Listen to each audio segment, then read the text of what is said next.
expecting that.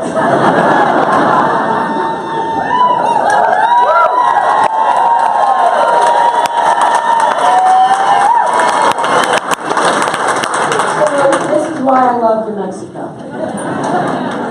We're probably not going to agree on all the things that we ought to be doing, but I think we're going to agree about this. We love the place that we live. We love the place that we work. We know it's in trouble. We know the federal government is responsible for some, and we know some state policy is responsible for the rest. And we're in a place right now where if we don't stand up and fight together about making sure that the protections that make a difference in the lives of the people and our families who live here, then we don't give everybody else a chance to have the things that will really be important to them. Now, I know that most of the town halls around, well, thank you, most of the town halls around the country have been largely about health care, and so I'm expecting a lot of health care questions. We're going to take any question. We're a little bit surprised by the crowd. So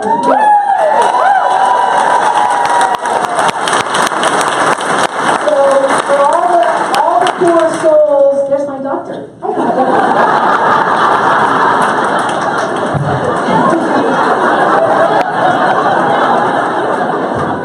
And a terrible flash about he knows way too much. For all the folks who are standing and in the overflows, if you get tired, come over here and just sit on the floor. I will too. I mean, whatever we need to do. And if we, in fact, here's an extra chair for anyone in the back who cannot sit down. Take that chair. She's taking notes, so that's harder, but we'll do our very best. And if we need to do another town hall, we'll do another one. Come home.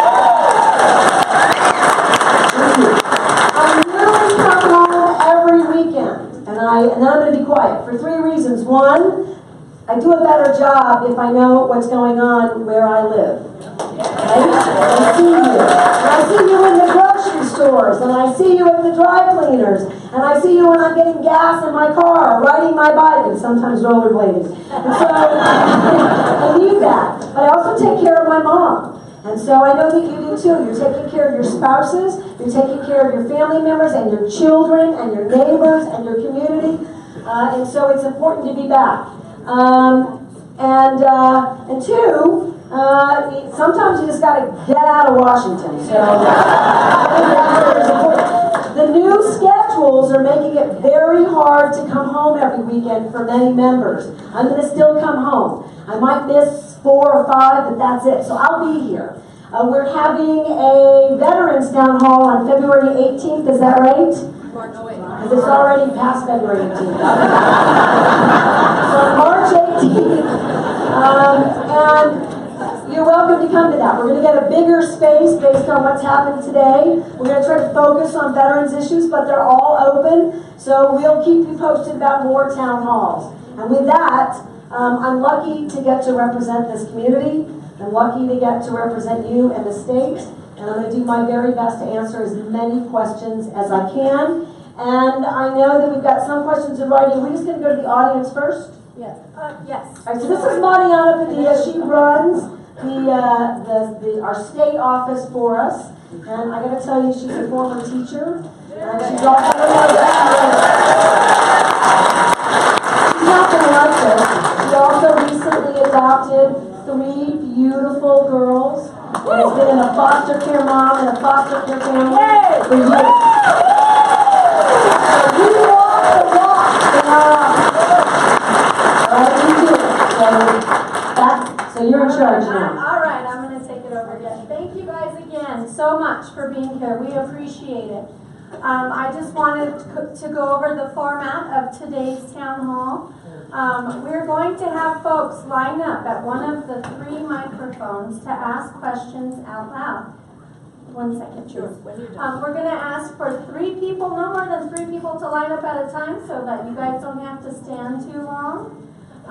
If you'd like for staff to read, except for the people back there, I know, I'm so sorry. If you'd like for staff to read your question for you or your comment, We can do that. So anyone that has one of these name tags is either a staff person or an intern with our office. Flag us down, we'll grab your form for you. Raise your hands. If you're not comfortable, good. If you're not comfortable walking up to a mic and you'd rather us take a mic to you, let us know that too. Flag us down. I just want to reiterate that we are live streaming this town hall on Facebook. We have 3 or 4 overflow classrooms at this point. I think they're also at capacity. We're looking to open more. You can participate in this town hall from those classrooms. You can submit your comment. You can listen and see everything that's happening in here. For your friends and family that weren't able to make it, we also encourage you to let them know that they can watch this via live stream. They can call us every day. And they can email us every day. That's right. You can text us every day. You can send an email every day. And we'll respond. So, also, if you want to meet with a staff person after this meeting, we are here to meet with you. So, our office number is 346-6781. You're welcome to give us a call anytime. We'll schedule an appointment. We've done it with many of you already, and we welcome that, and we'll work to accommodate your schedule. So with that, we had identified 3 people to come up first to line up, and then we'll just kind of line up behind them. I'm sorry, I did need to get to your question. I'm disabled. I'm disabled with chronic fatigue syndrome and fibromyalgia. Okay. And I wiped myself out just getting here, and I would like to ask a question. Right away. I can't stand in line. There's no problem with that. We'll take the People microphone. couldn't hear. If you've got a health issue, any kind, and raise your hand, and we will bring you a microphone. Thank you for highlighting that. We appreciate it. And thanks for your courage for being here today. It's hard for folks, a lot of folks to get here. If it's okay, we're going to start right here, and then we'll move through. Hello, Congresswoman. Thank you for being here. We appreciate you standing up and saying hello and being face to face with your constituents and not running like some people have been doing.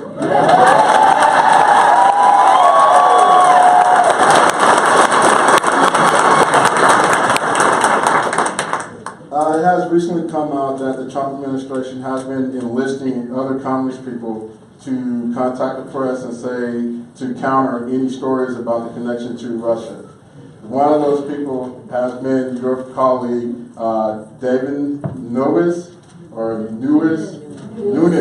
of California, who is the chairman of the Intelligence Committee, who would be in charge of investigating these ties.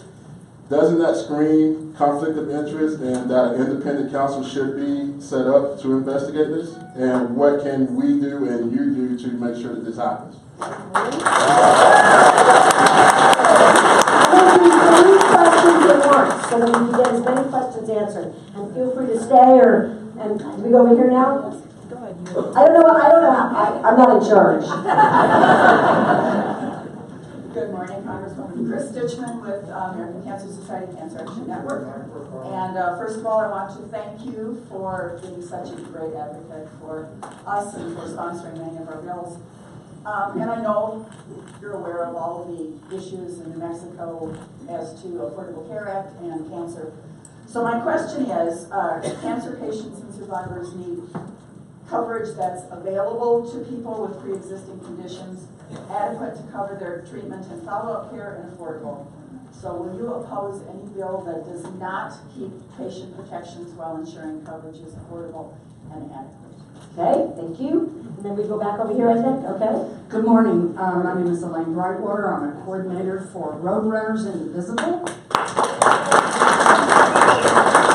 And I didn't really know what that guy that was first was going to say, but this is connected to that same issue. First, I want to thank you so much for your leadership with ICE on our border and throughout the country.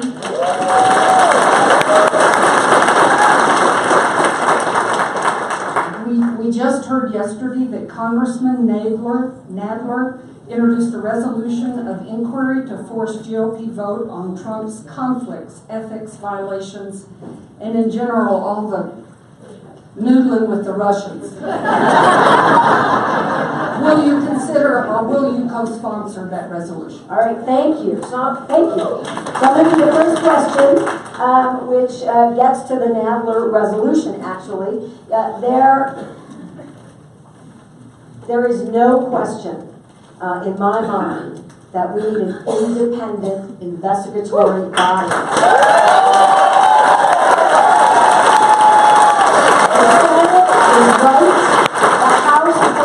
With a similar legislation, this needs actually to be led in the Senate. It makes no sense to have a situation, particularly where the first question, you've got members who have already inserted themselves and made definitive decisions and declarations about the potential innocence or lack of conflicts without having any real information about that. So it's outrageous. The only way forward is an independent special committee, and I think that you can have members of Congress, right? Both parties, you can have it from the Senate and the House, folks who have expertise in foreign affairs and an intelligence committee, armed services potentially, but the independence of that body has to be outside Congress and outside the FBI and CIA.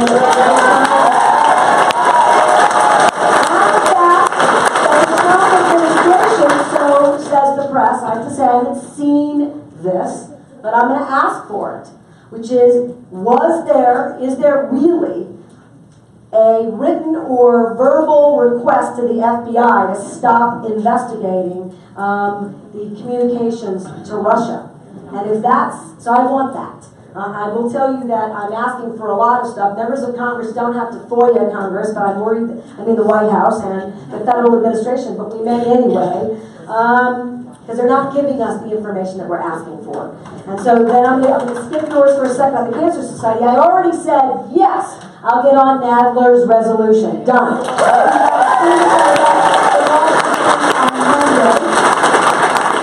And I will vote no on any health care repeals or shifts that minimize where we are in healthcare today. And I want to just take liberty, and I promise to be quick. I actually am one of those folks that are mad at both parties about healthcare. All right?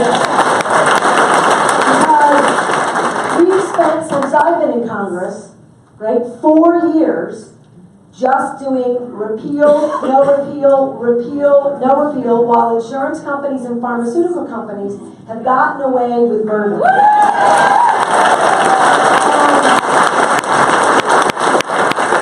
It is true, it is fact that we are paying too much in out-of-pocket costs and people can't afford their premiums. And while most of us, me too, and I make a handsome salary and thank you. I'm lucky.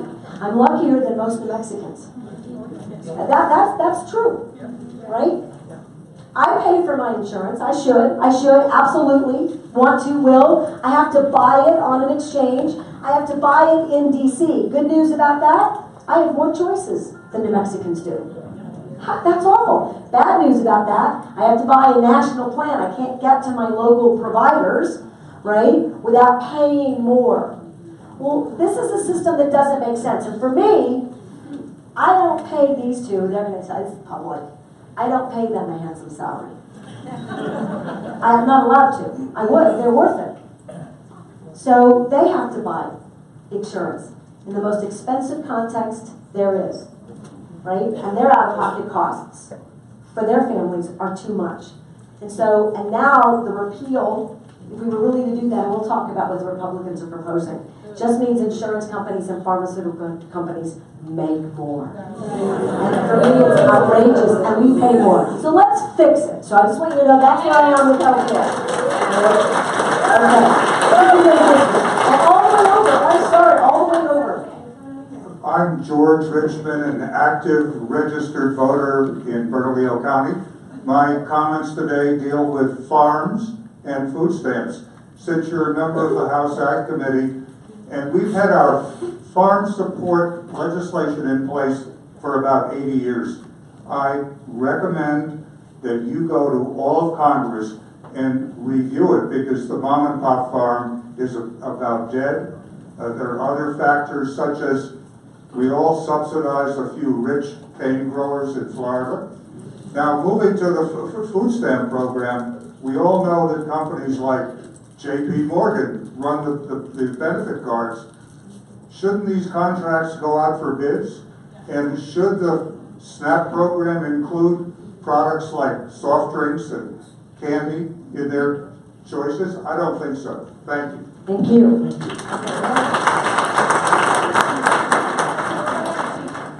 Okay. Thank you for being here. It's wonderful to have you as our representative. I appreciate your work so much. I'm Judy Smith, and I've been working. My issue today to talk to you about is, again, the Affordable Care Act. And as I mentioned to your office, there are a lot of us in New Mexico and in Albuquerque who have worked hard to have that bill passed. And what I love about the bill is the protections that we have for the donut hole, for pre-existing conditions, for women not being charged more, et cetera, et cetera. And I know you're well aware of those and have been supportive. So my question is, as these new plans become unveiled, can your office help us understand the pros and cons of what is being put out there by the Republican Party so that we can analyze better, is this better than what we have or not? I have my opinions, but I want to be fact-based. And I want to...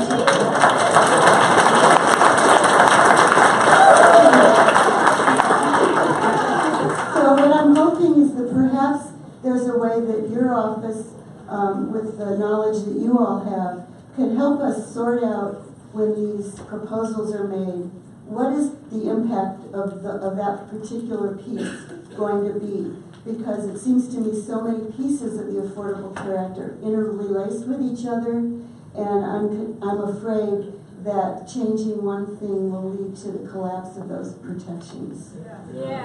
Thank you. Thank you. Now I think we're here. Hi, Congressman. My name is Eric Adamillo. I'm the top fundraiser for the Relay for Life for the American Cancer Society. I'm an advocate for Cancer Action Network.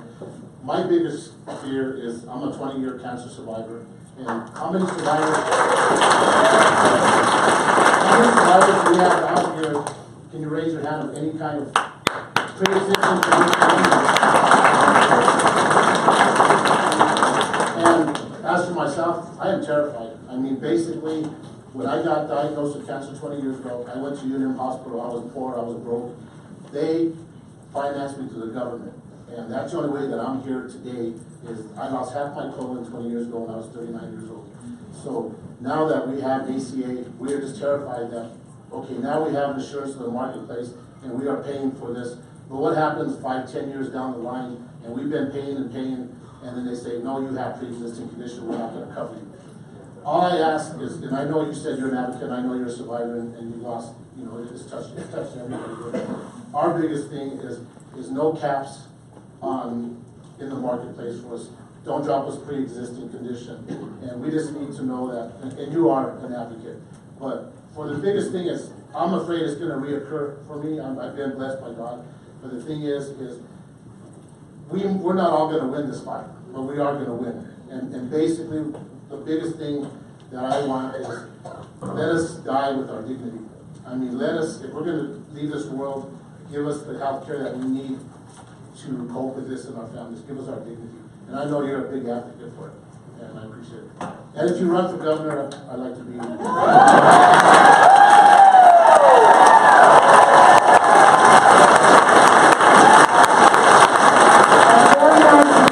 you're officially, so I don't want an ethics violation. I'm going to do one more healthcare question. Thank you, Mariana.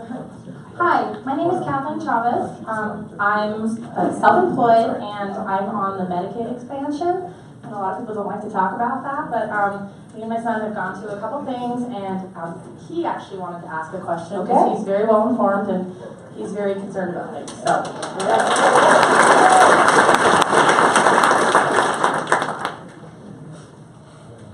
I was just concerned about my health care and like what you're going to do, but I know you already answered it.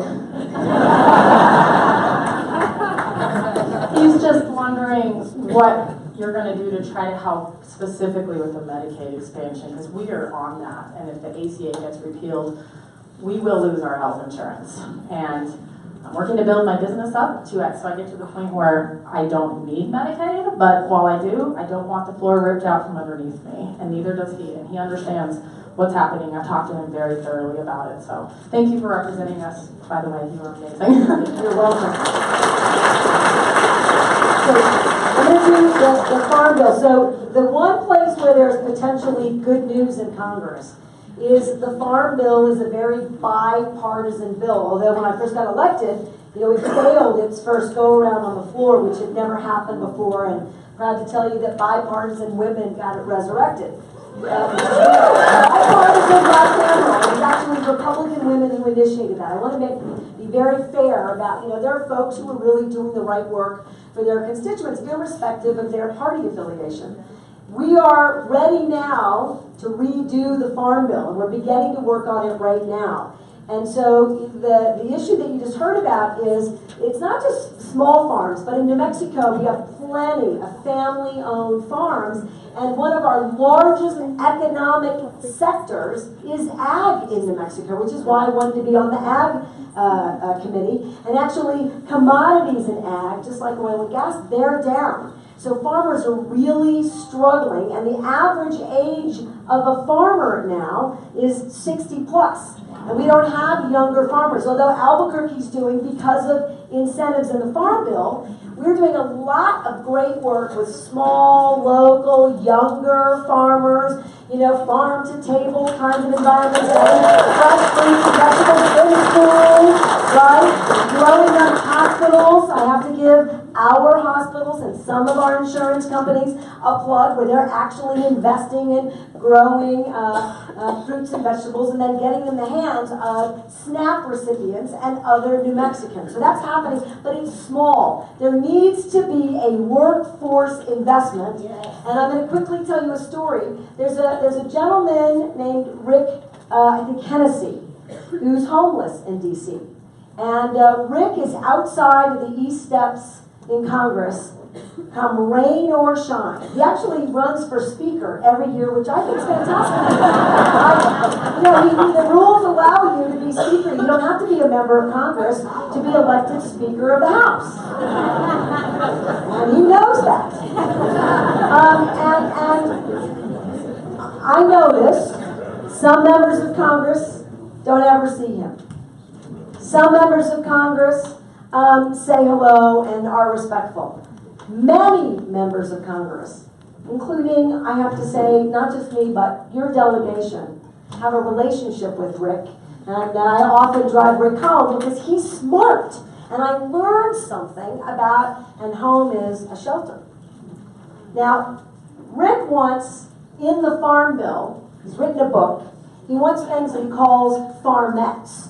And what he means by farmette is he wants to reconnect, and we used to do this. We did it for migrant farm workers, but he wants there to be a homeless connection to housing to learn how to do farming and provide other benefits. And I promised my friend Rick that I'm going to try to get that into the Farm Bill and workforce development and all the other things that would shore up, because if we don't have younger farmers, we can't grow food. We don't grow food. We're in real trouble. So thank you for recognizing that. Really quick on the SNAP benefit. There will continue to be a debate. Look, if folks aren't eating and high-carb foods and high-sugar foods, we know it's better. We spend, nearly $500 million or more on diabetes and obesity-related issues. We know that carbs and high fructose corn syrup and sugar have a lot to do with that. But here's the problem. And I love your ideas. So if you'll stay or call me or talk to my staff, I need you. Grocery stores don't want to be the food police.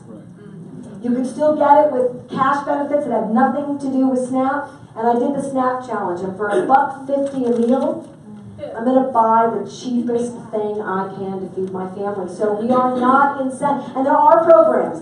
We double the bucks if you get organically grown or healthy fruits and vegetables, but $3 isn't enough to buy fruits and vegetables. So we're going to have to fix that. And I have to tell you, the Republicans in the Ag Committee are getting it. So I have a little more hope for that, but don't mistake that there will be other members in the Freedom Caucus who will try to eliminate the entire food stamp SNAP benefit in the Farm Bill, and they will not succeed. So on the health care, I'm going to do it if you guys can stand it. So here's what we know. Look, the big issue for Republicans in the ACA is really there's two issues that they're really trying to address. One, they want to get rid of the individual mandate. Right? And for policymakers, we don't like bossing you around, even though it feels like we really do. Right? Because when you boss people around, they don't like it. I mean, that's human nature. I don't want someone to tell me how to feel, what to believe, what my opinions are, and how something should work.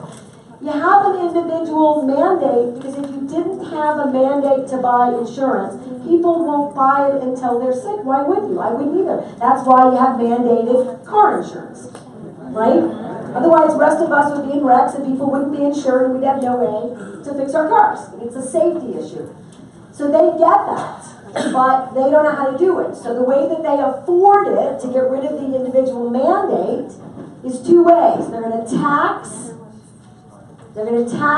like the Cadillac tax, which I didn't like in the current Affordable Care Act, which means if you've got more than the essential benefits, if your employer gives you a really great health care plan, we're going to tell them to stop doing that by taxing that benefit. All right, so they're going to do that, and they're going to minimize Medicaid. Because Medicaid is an expensive entitlement. It is. But the goal should be to create jobs for people and dignity, and create an environment where we're moving, and to use Medicaid to lower the cost of health care by making it fair to everyone. So that's what Republicans are doing, right? They're going to cap Medicaid. They're going to keep pre-existing condition, but the way that they do that without an individual mandate is they create more incentives for high-risk pools. And New Mexico's got a high-risk pool, and that's okay, because it actually takes the sick folks out of the private market and can make it a bit more affordable. What's wrong with that? They don't subsidize the premiums. And you know what premiums are if you have cancer, which is the other question? They're higher than they are for anybody else. So if you're sick, you are the least protected, which is why if we leverage it, then I'm protected because the people who were really sick today invested and took care of a system so that when I'm really sick, I get covered too. And that's how it should work. Otherwise it collapses for everyone. Right? So that's what the Republicans are doing. Right? And for the folks who are on Medicaid, that was the last question, New Mexico has billions of dollars, tens of thousands of jobs, all connected to the Medicaid expansion. And if that weren't enough in our very poor economy, if they move Medicaid out, I worry that there's not a single hospital in the state of New Mexico, let alone the rural hospitals, that can stay in business. So here's what we have to do. I'm easy. I'm going to tell you, and I'm not really supposed to speak for the other delegation. And I actually think that we can move Representative Pierce. I'm going to defend his point of view for his constituents is, it costs a lot of money to figure out health care. Got it. And if you want the deficit to close overnight, it's closing the federal deficit faster than we anticipated. And if you want the national debt to go away, you couldn't do it overnight. But if that's your number one priority, you bet. You just slash programs if that's sort of where you're going. But you hurt everyone, and it's not sustainable because you don't build an economy, right, that creates better opportunities. That's my opinion. I think Pierce is moving. I think you have to ask him. The rest of your delegation is there. So we need our governor and every single Republican member in our legislature to tell the Trump administration that they crush rural and frontier states. They take away tens of thousands, probably more than 100,000 jobs out of this state and community. They close our hospitals. They disregard sick children and their families. It's not tenable. It's not right. It's completely unfair. And we're going to fight like hell about it. That's what we have to do. And wherever you sure that public options, right, and single payer issues get the attention so we can make thoughtful decisions that they deserve. And they're getting attention in the New Mexico legislature. And the last thing I was asked to do, you bet, and I want to make this objective. So, Mariana, on our website, so we'll make sure that we've got flyers that have all of our stuff. We will analyze, so the Republican, the outline of their bill that I think we're going to debate on Wednesday. I'll get it on my website. We'll get it out there for you, and I'm going to do three things. One, I'm going to give you the CBO, the Congressional Budget Office, which is nonpartisan, right? And we'll find another, some really good nonpartisan healthcare sources. So you know that it's not my opinion. Here's what nonpartisan folks are saying about it. I'm also going to give you the Republican talking points. Know why they like it. And then I'm going to give you my opinion. And you'll have three things to look at, all right, as we go through this process. And that's actually good for me too, and it'll keep me current on every healthcare issue. So that was a great idea. Thank you very much. Good morning. Thank you for being here. I'm a public school librarian and teacher, and as such, very concerned about the future of public education. There are three bills in particular, and I know you're very education friendly, but I want to mention these three particular bills that are before the House right now, and make sure that we can count on your opposition to them. HR 610, which is a school voucher bill. HR 899 to eliminate the Department of Education, which with Betsy DeVos in there might not be such a bad thing. But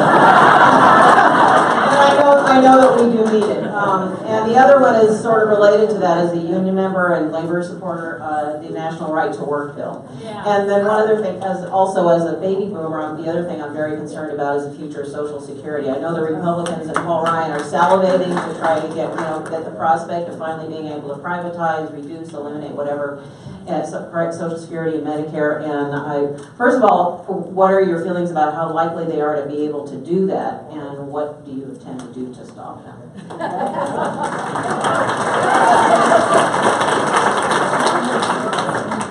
I'm not sure what they want me to do next, so I'm kind of looking. Do I go over here now? One question at a time. Say that again? One question at a time. Is it better if I do one at a time? Yeah. Okay, all right, I work for you, so I'll do it. So I will oppose every bill that erodes public education, period.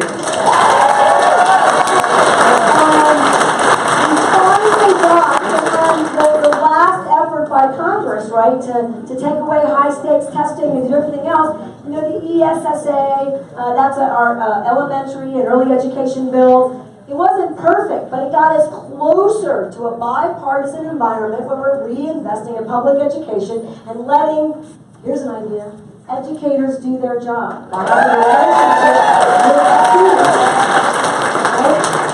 And everything we just heard is to repeal that. And for me, one of the most devastating issues is that they're working to repeal as well special education protections for students. My sister, we believe, I don't have it's hard to get those facts, we didn't keep records in government back then. But I think my sister might have been the very first New Mexico special education student. And my mom's option was that, thank God, we're putting my sister in an institution. Yeah, so this is wrong. And so I will fight against that. Yet it is very likely that they voucherize Medicare as well.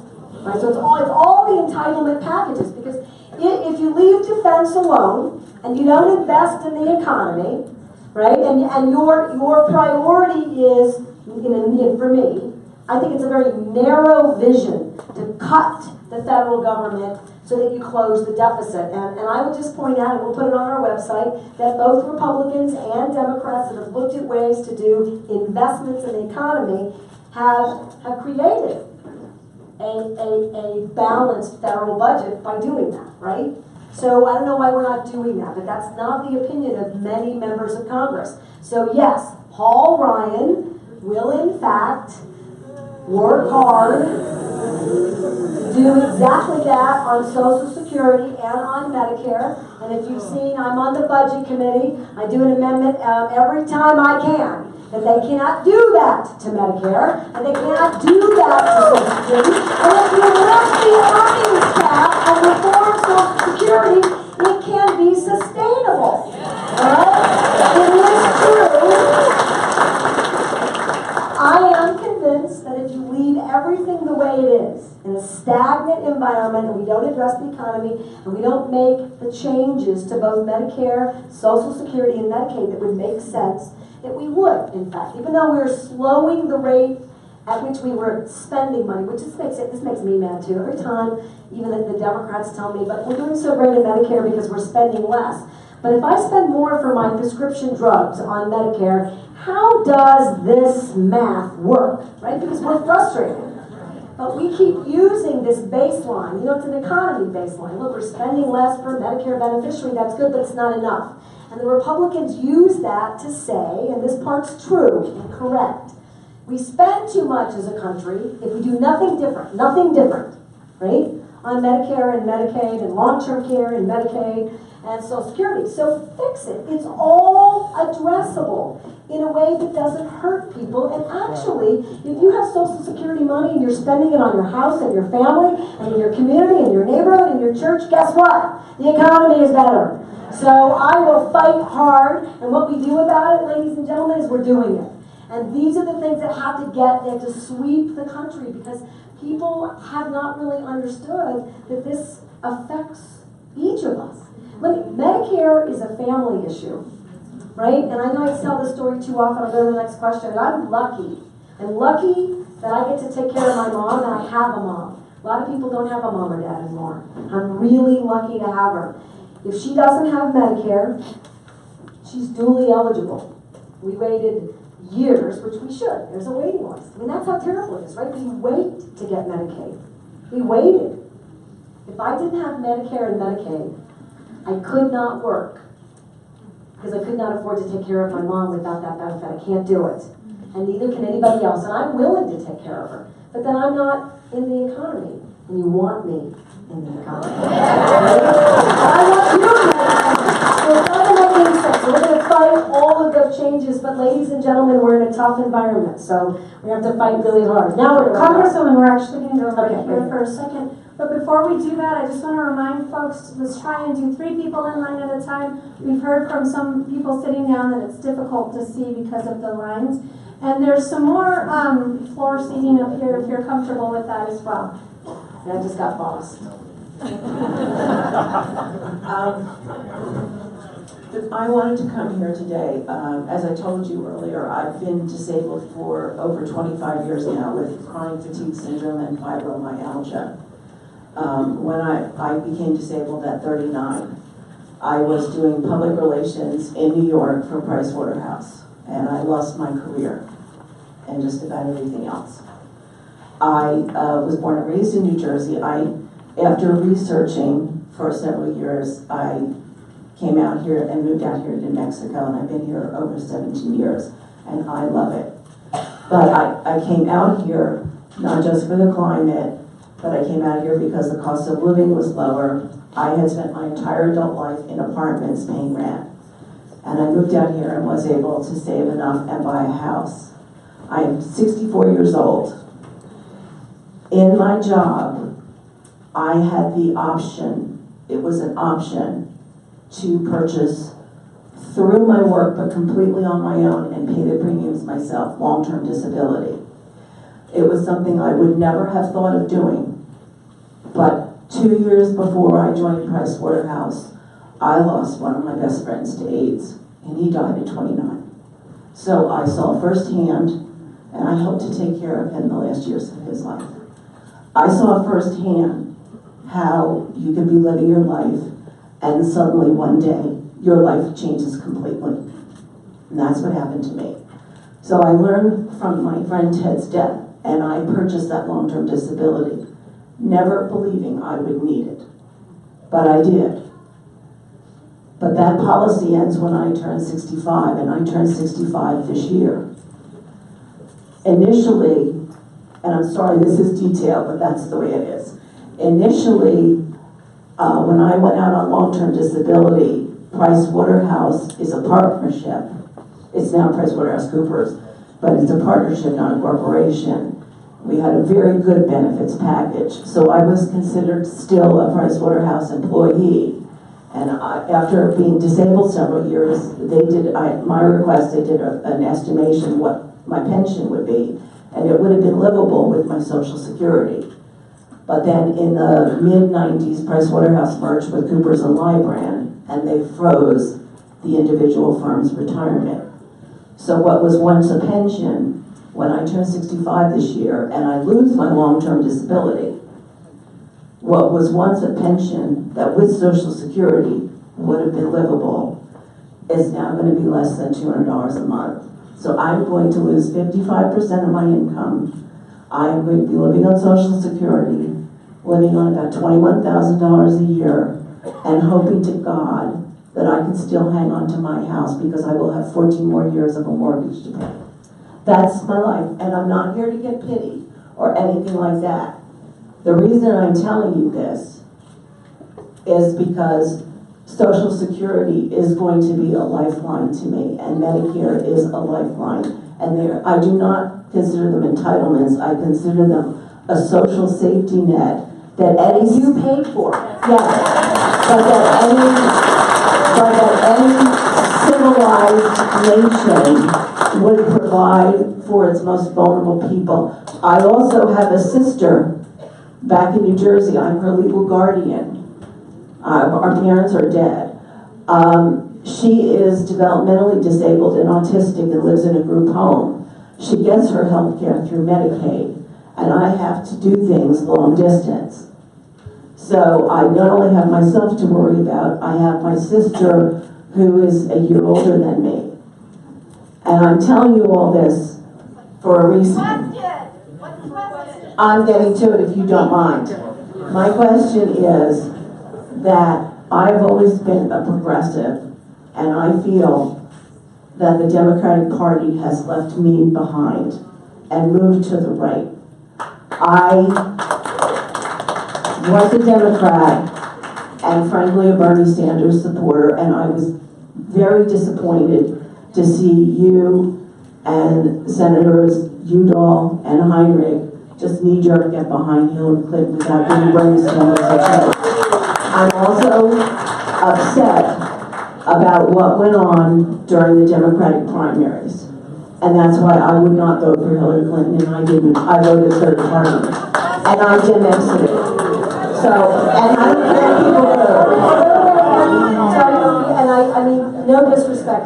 There's so many people, and I'm actually talking too long, so I'm going to figure out a way. So my question is, does the Democratic Party, are you going to learn from this past election and please return to the traditional values of the Democratic Party and work for the people, not the corporations and the lobby? I'm actually, quickly, I think we could do some stuff to support you if you would let us. That's up to you. And also, I think I could do some stuff to help you support your sister in New Jersey. I've got a long relationship with the disability providers in New Jersey and with the members of Congress, including Frank Pallone, who's the ranking member of Energy, and he's wonderful. So let's work. Right. And the reason of the policy about getting off long-term disability is that they switch you because that helps companies, the insurance companies, sustain the benefit by moving you over to Social Security disability. But it can be a draconian policy in the cases that you just heard. So let me work on that. We're probably going to disagree about a whole lot of strategies about the Democratic Party, but make no mistake, the Democratic Party needs to figure out what we can do differently, no matter where you are in the party. I just want to assure you, and I can't speak for everybody else, I didn't have a knee-jerk reaction. I have a 30-year relationship, and I'm not defending this group that didn't vote for Hillary, this group who did, this group who got there, this group who did Bernie. That's the democratic process. It's an important, and what's lost right now is apparently we don't care about democracy in this country, and that's wrong. So, thank you for voting. Thank you for having an opinion. Yes, in fact, the Democratic Party needs a kick in the... And I want to be part of that productive change. But it was my relationship with someone that I believed in. She didn't do it. And I'll be thoughtful about the next person that I want to be in the White House. And I hope the Democratic Party has a much better strategy to not leave anybody behind in the Democratic Party ever again. Next person, I just want to read a question from one of our overflow rooms. Urge you to convince Republican colleagues that the proposed spending on the wall and ramped up immigration raids, incarceration, and deportation efforts would be more effective if spent when the country's people are fleeing. Focus on the root cause of immigration. So I think that's more of a comment than a question. Yes. And New Mexico is doing holding together. I mean, so I want to do that, right? Wow. Pierce against the wall, the governor against the wall. I think most Republicans in the legislature against the wall. So I got a bill that says build bridges.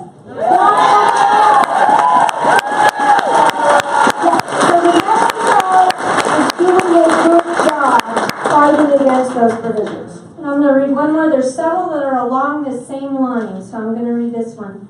From your perspective, working in D.C., how do you think we as progressives need to be adjusting our advocacy strategies in response to this administration, especially what we can be doing to prevent the border wall from being built? So there's several about how do they adjust strategies in combating this. I'm actually open. So, and I don't want to walk out of here saying, I don't know. But that's why we're doing these town halls. These are strategies that work.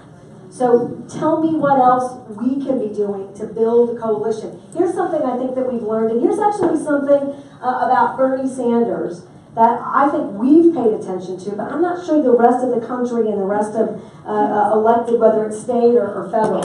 You know, he's going into the red states on the map, those electoral college states, and he's listening to Trump supporters. He's not talking, he's not telling them, he's listening to them. Right? And to your point, right, you said, I just don't understand how you voted the way that you voted. It's a fair statement. And I'm probably spending too much time talking. We haven't listened to each other, and what we've created in this country is, and both parties are responsible, is this hyper-polarization where I'm going to be earnest. And how many people in this room have trouble sometimes talking about politics right now in their own families? You know, I'm a widow, and my late husband was Republican. I just think, my God, he probably got me divorced. So, and I tease, but it's real. I mean, in fact, people have gotten divorced. It is so hyper-polarized. And that's not to say that you lose your values. I'm never going to lose my values. It's who I am. It's who you are.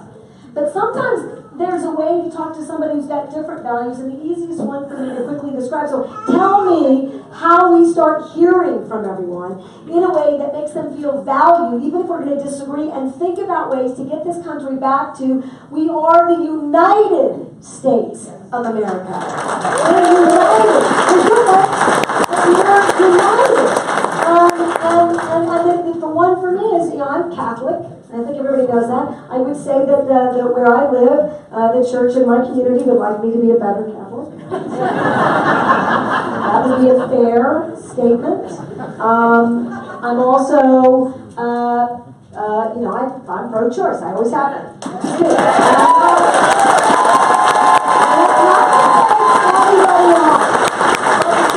I'm talking to my Catholic family, who are Democrats, and a lot of them are Republicans, who are disappointed because they don't understand how that could be my value if that's my faith. They just don't understand. That's fair. And I say, well, couldn't we, instead of debating our values and our faith, what if the Catholic Church and I were working better on preventing teen pregnancy? Right? We don't always agree on the strategies to do that either. But it's a place where I'm hearing. Right? I'm listening. They don't want unwanted pregnancies agencies either, they need to think about it differently. So we have to listen to people. That's the best thing. And I need to do a better job. So thank you for having me here today. And if you can help me, things that you hear, things that you think resonate to folks who disagree with you in particular, ways for me to talk to my Republican colleagues. There's lots of Republicans that I think are beginning to be very uncomfortable, not just about the town halls, but about whether or not we're creating a system where we can work as policymakers. Right? There, and I see it. I'm seeing it every day. I'm still scared about where we're headed. I'm going to fight. That's my job. I want this job. But help me do that. That's the strategy, I think. And I think Bernie Sanders is making a difference in places where people are not being challenged, right? Because that's what we do. Why did you vote that way? And why on God's green earth do you believe in this? And you know what? That makes people defend their position. It doesn't open their minds. And we do the same thing, don't we? And so, let's do that. I think that's the best strategy, ladies and gentlemen. And let's get every New Mexican on board about how important the Affordable Care Act is here. Right?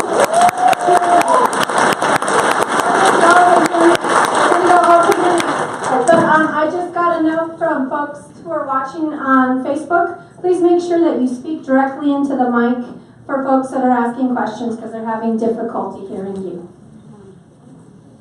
I probably won't have a problem. I have a pretty loud voice. So I've waited a long time, Congresswoman, to talk to you about my concerns. I'm sorry. I'm getting emotional because I am a liberal. I am a minority woman.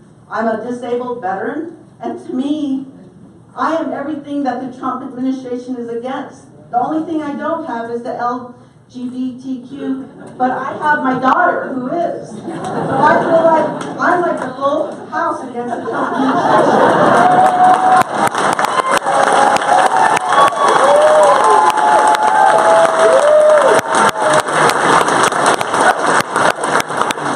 And as a full-blooded Native American from the Navajo tribe, I am against the Trump administration's immigration ban.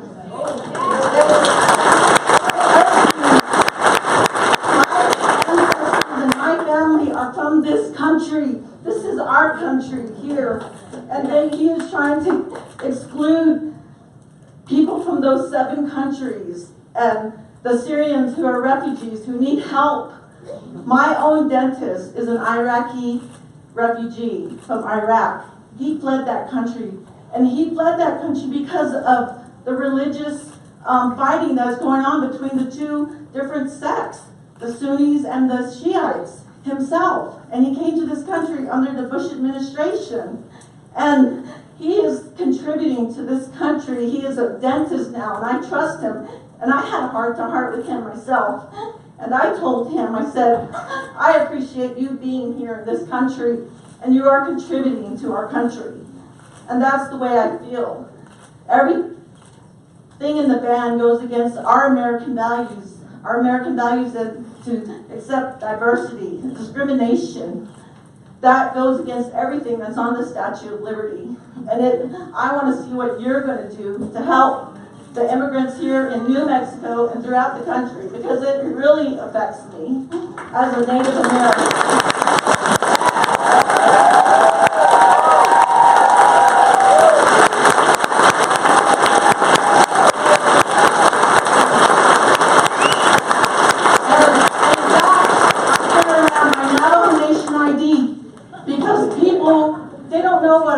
They think I'm Hispanic, they think I'm Asian, and I'm carrying around the Constitution of the United States.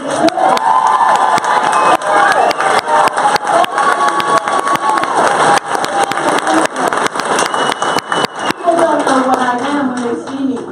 And I ought to thank you for being so nice to us after we came to this. You weren't so nice.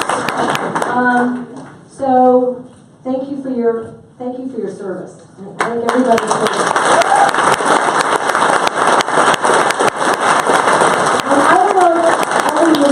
Knows this, but I know this. Did you know that per capita, Native American men and women are more likely and are serving their country at much higher rates than any other group in the United States?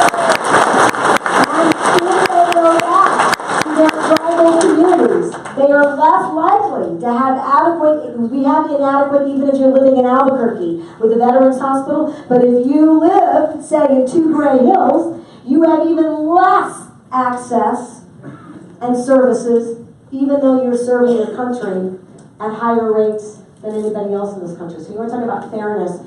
Thank you for doing that. Listen, here's what I think is going to happen. I feel like I'm drinking from a fire hose with those executive orders, right? And I am lucky that I get to chair the Congressional Hispanic Caucus. And actually, right now, we're meeting with lawyers to find out, can I go to court on behalf of the Hispanic Caucus on all of these immigration laws?